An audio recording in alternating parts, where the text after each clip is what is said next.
कल मैंने आपको बताया था व्हाट इज़ हाइब्रिडाइजेशन। हाइब्रिडाइजेशन का मतलब क्या होता है? The phenomena of intermixing of orbitals of slightly different energy so as to give or redistribute it to give the orbitals of equal energy and equivalent shape। ठीक है, तो identical shapes या equivalent shape, तो जो कल मैंने आपको बताया था, तो उसके मेन आपको मैंने बताया था कि आपको आगे पढ़ने से पहले उसके मेन की पॉइंट्स पता होने चाहिए कि एक ऑर्बिटल क्या होता है, और इक्वलेंट एनर्जी या इक्वल एनर्जी के ऑर्बिटल कौन से ऑर्बिटल होंगे किसी भी एटम में, और उनकी मिक्सिंग होगी तो आइडेंटिकल शेप बनेगी। ठीक है, और इक्वल एनर्जी आएगी। तो ऑर्बिटल्स मैंने आपको बताया था, जैसे एस में एक ही ऑर्बिटल होता है, स्फेरिकल ऑर्बिटल होता है एस सब शेल में, और पी सब शेल में तीन ऑर्बिटल होते हैं, P X P Y and P Z है, तीनों सेम। मतलब उनका जो शेप है दैट इज़ डम्बेल शेप, और उनकी डायरेक्शन ओरिएंटेशन अलग अलग होती है। पी एक्स जो है एक्स एक्सिस की तरफ होगा, पी वाई जो है वाई एक्सिस की तरफ होगा, और पी जेड जो है जेड एक्सिस की तरफ होगा।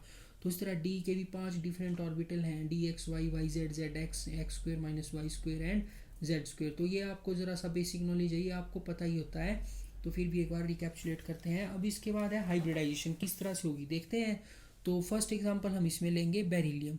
ठीक है, तो मैंने आपको बोला है कि आपने कभी भी कुछ काम करना है तो सबसे पहले आपको पीरियोडिक टेबल का में जैसे एटॉमिक नंबर है वो पता होना चाहिए। तो बेरिलियम का एटॉमिक नंबर है 4, और इसकी एटॉमिक जो इलेक्ट्रॉनिक कॉन्फ़िगरेशन है that is 1s2 and 2s2।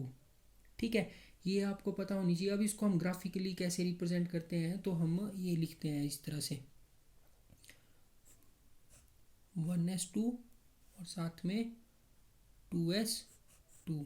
ये इसकी बैलेंस शेल है, तो बैलेंस शेल में पी ऑर्बिटल भी होता है, चाहे वो एम पी टी ओ पर हम यहाँ पे शो करेंगे। तो इसके अंदर 4 इलेक्ट्रॉन है टोटल, तो हमने लिखा है 1s2 2s2, तो 1s2 2p2। तो आपने 3 रूल पढ़े इलेक्ट्रॉनिक कॉन्फ़िगरेशन लिखने के लिए।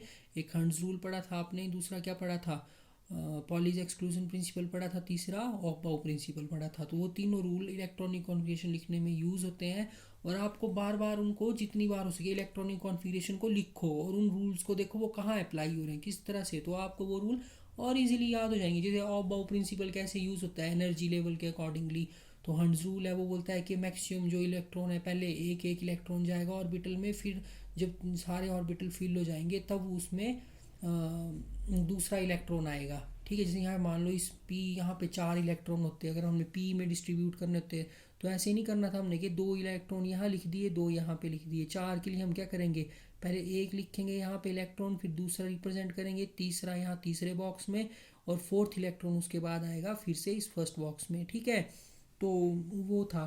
तो अगर आपको याद हो तो हमने जब इलेक्ट्रॉनिक कॉन्फ़िगरेशन लिखी तो हम वहाँ पे ऐसे रिप्रेजेंट करते थे 1s, इस तरह से लिखते थे। ठीक है, जैसे नीचे लिखते थे 1s2, ऊपर लिखते 2s2 2p, तो इस तरह से ये सब शैल आती थी। फिर इसके बाद चलता था 3, चल पड़ता था हमारा 4, तो हम होते थे ये जो ऊपर की ओर जा रहा है तो एनर्जी लेवल इंक्रीज़ हो रहा है। तो वही बात यहाँ पे देखो, हमने 1s लिखा, बाहर की ओर जा रहा है तो ये एनर्जी लेवल इसका इंक्रीज़ हो रहा है। ठीक है, तो अब आते हैं हाइब्रिडाइजेशन की डेफिनेशन की तरफ। तो डेफिनेशन में क्या बोला था, the phenomena of intermixing of orbitals. तो ऑर्बिटल्स कौन है यहाँ पे, ये हैं, देखो ये हैं और ये ऑर्बिटल है। ठीक है, ऑफ स्लाइटली डिफरेंट एनर्जी। तो ऑर्बिटल तो इसके आगे देखो 3 भी आता है, जैसे 3 2s2p हो गया, फिर 3s3p आएगा, 3d आएगा। ठीक है, तो इसने बोला कि जो मैंने आपको कल बताया कि ऑर्बिटल नियरेस्ट होंगे, तो इसके जो 2s और 2p जो है ये नियरेस्ट ऑर्बिटल है आपस में। ठीक है, एज़ कम्पेयर टू दिस ये देखो फर्स्ट क्वांटम लेवल है, ये सेकंड, तो इनमें एनर्जी गैप ज़्यादा है पर ये सब शेल है। ठीक है, जैसे एनर्जी लेवल ऐसे जैसे एक ये है 1s है, पर 2 में क्या है ऐसे छोटा छोटा डिस्ट्रीब्यूशन है 2s और 2p में। ठीक है, तो इनका एनर्जी गैप जो है as compare to this energy gap is less. ठीक है, तो इसको आपने रिप्रेजेंट करना है, तो हमने बोला इंटरमिक्सिंग होगी ऑर्बिटल्स की ऑफ स्लाइटली डिफरेंट एनर्जी। तो मैंने आपको बताया कि नियरेस्ट एनर्जी में ये 2 ऑर्बिटल है, आउटर मोस्ट इलेक्ट्रॉन ही हमेशा पार्टिसिपेट करेगा, है ना, सबसे पहले इलेक्ट्रॉन बॉन्डिंग में। ठीक है, तो इन्होंने बोला कि इसके जो नियरेस्ट है, तो नियरेस्ट इसके यही है एनर्जी के हिसाब से हम देखें तो इनकी क्या होगी, इंटरमिक्सिंग होगी। ठीक है, तो इंटरमिक्सिंग हम यहाँ पे कैसे रिप्रेजेंट करेंगे, तो ये आसान ही है, इस तरह से ही रिप्रेजेंट करेंगे, हम कुछ ज़्यादा काम नहीं करना पड़ेगा। यहाँ पे बस बॉक्स बनाते जाओ, और यहाँ पे 1s2 कॉन्फ़िगरेशन है। ठीक है, उसके बाद 2s, तो हमने बोला कि इसकी जो है नियरेस्ट एनर्जी में यही है, तो यहाँ पे क्या होगा, इलेक्ट्रॉनों का रीडिस्ट्रीब्यूशन होगा इलेक्ट्रॉन्स का, ठीक है। तो यहाँ पे क्या आ गया, ये कौन सी हाइब्रिडाइजेशन हो गई, sp, ठीक है। क्योंकि एक जो है देखो ये s ऑर्बिटल आ गया और एक जो है p ऑर्बिटल इन्वॉल्व हो गया इसमें, तो ये sp हाइब्रिडाइजेशन हो गई, ठीक है। तो आपको पता होना चाहिए। तो इसकी जो थ्योरी मैं आपको थोड़ा बता भी देता हूँ वैसे।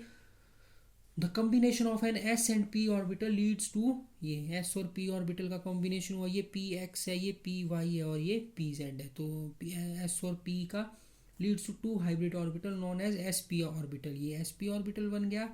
One is obtain by adding the two wave function है ना, and other by subtracting them. तो इसमें है the two S P orbitals are collinear and point at different direction. तो ये इसकी शेप के बारे में बता रहे हैं, ठीक है। तो इसको अब हमने, अब ये तो आपको ग्राफिकली मैंने बता दिया। अब इसके बाद देखो एस की शेप क्या है, इट इज स्फेरिकल, ठीक है, ये एस है। और साथ में ये पी एक्स के साथ हाइब्रिडाइज हुआ, तो पी एक्स डम्बेल शेप में है ना, एस ऑर्बिटल हो गया, पी ऑर्बिटल हो गया, ठीक है। तो ये इन दोनों की इंटरमिक्सिंग हुई यहाँ पे, है ना। तो अभी हम इसका शेप देख रहे हैं कैसा बनेगा। तो ये इस तरह से आएगा एस पी ऑर्बिटल।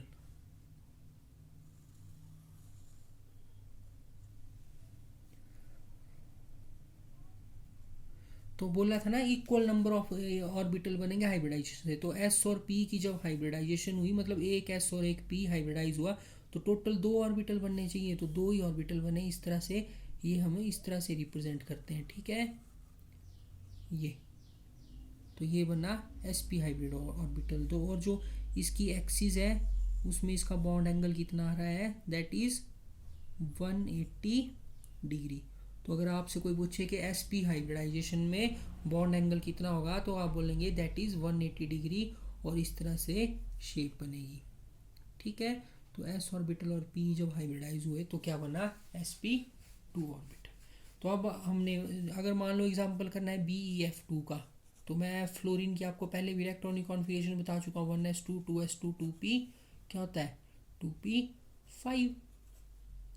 तो इसमें 5 और भी इलेक्ट्रॉन होते हैं, यहीं पे बता देता हूँ मैं, जैसे एक एक दो तीन चार और 5। तो एक इलेक्ट्रॉन होता है ये अनपेयर्ड। तो ये एक इलेक्ट्रॉन मतलब हमने BeF2 है ना, तो दो फ्लोरीन कंबाइन करें यहाँ पे, तो एक इलेक्ट्रॉन यहाँ आ जाएगा फ्लोरीन का जो आउटर मोस्ट अनपेयर्ड इलेक्ट्रॉन है, एक यहाँ आ जाएगा। तो ग्राफिकली हम ऐसे बताएंगे और sp हाइब्रिडाइजेशन होगी। और ये जो sp हाइब्रिड ऑर्बिटल बना बेरिलियम का, तो यहाँ पे एक जो है फ्लोरीन यहाँ पे कंबाइन करेगा, फ्लोरीन का ये जो एक अनपेयर्ड इलेक्ट्रॉन वाला ऑर्बिटल है, तो वो इस तरह से आएगा कुछ, ठीक है। ये तो ये आगे दो फ्लोरीन, ठीक है। और ये जो हुआ, ये जो एरिया है दैट इज ऑर्बिटल ओवरलैप, यहाँ पे हमारे इलेक्ट्रॉन जो है वो शेयर हुए इस एरिया में, ठीक है। अब आप देख रहे हैं यहाँ पे एक बात कि पी का तो हम पी फ्लोरीन का तो हम पी ऑर्बिटल ही एज इट इज़ रिप्रेजेंट कर रहे हैं, जबकि ये बेरिलियम का ऑर्बिटल है वो क्या है, हाइब्रिड ऑर्बिटल है, ठीक है। तो हमेशा ध्यान रखना कि हाइब्रिडाइजेशन किसकी होती है, सेंट्रल एटम की होती है, इस तरह से इसकी हुई हाइब्रिडाइजेशन बेरिलियम की, फ्लोरीन की नहीं है यहाँ पे। तो अगर आप बोल